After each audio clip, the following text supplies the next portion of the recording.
I did a TV show 4 years ago called Liberty, which is based on a very famous Danish book.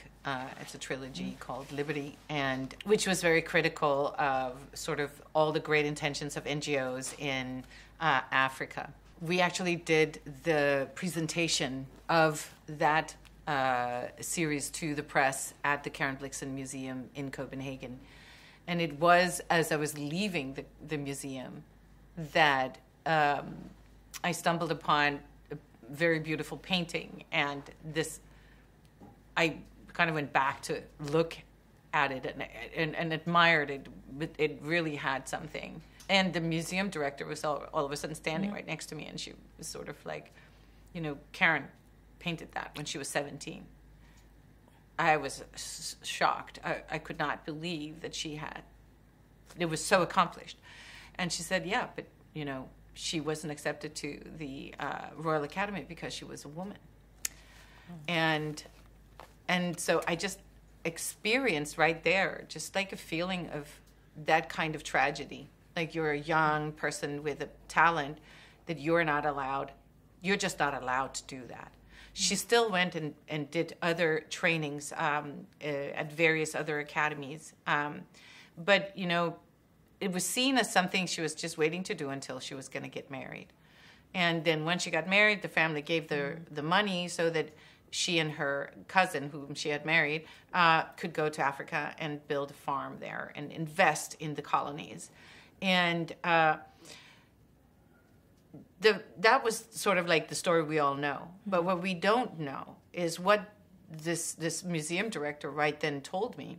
She said, nobody knows really that she didn't become a writer until she came back here at the age of 46, completely sick with syphilis, depressed, and forced to move in under the roof of her mother and her meddlesome aunt, and to basically become a charity figure for her family. And it's that moment that she becomes a writer.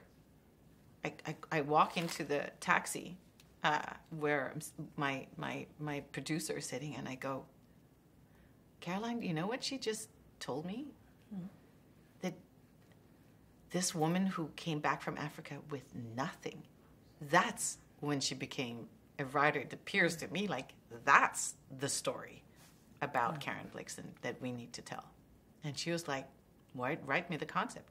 And one of the most important things that I insisted on in the concept that I then wrote was that we not only see that return from Africa, but that we really actually see how she thinks as a writer. That you actually see the art happening. What is the key to her family, to her life, to her mindset, to the thoughts about life that she has been living with and that are now pouring onto the page. I want to see that come alive in the series, what she's writing on the page. I want us to feel the magic that she starts creating when she goes into that storyteller mode. And that is what I'm very proud that we have succeeded in doing.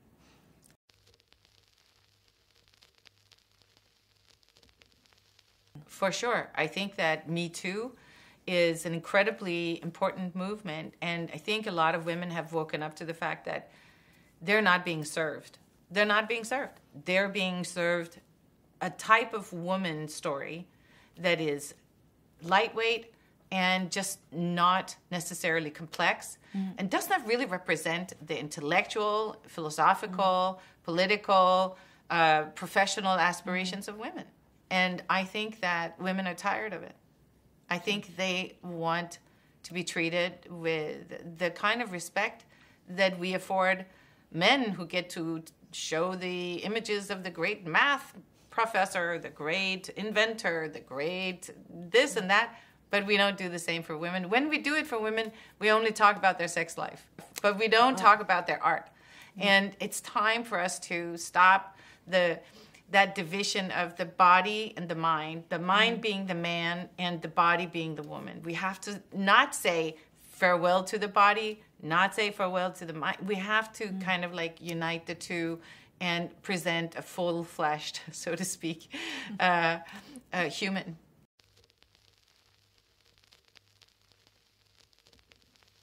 There's so many things that they will discover that they didn't know. There's a lot of things that we've discovered during our research that is in that TV series now that really like changes the view of the whole out of Africa part of the story, where you really get to see that she was abandoned before Dennis Van Chatten died. You get to see things that were just not okay that she had to deal with. And you get to see a woman who's also fighting against racism. A lot of people are like suspecting that because she was a colonialist that she was racist, but she was not. She was not a racist. And while she certainly doesn't have the kind of consciousness about the hidden aspects of white supremacy and white, exceptionalism and all of this stuff, I think that, she definitely was a humanist. She fought tooth and nail to ensure that the people who were living on her land, 1,200 workers, were actually put onto land of their own. If not, they would have become homeless the moment that she lost the land.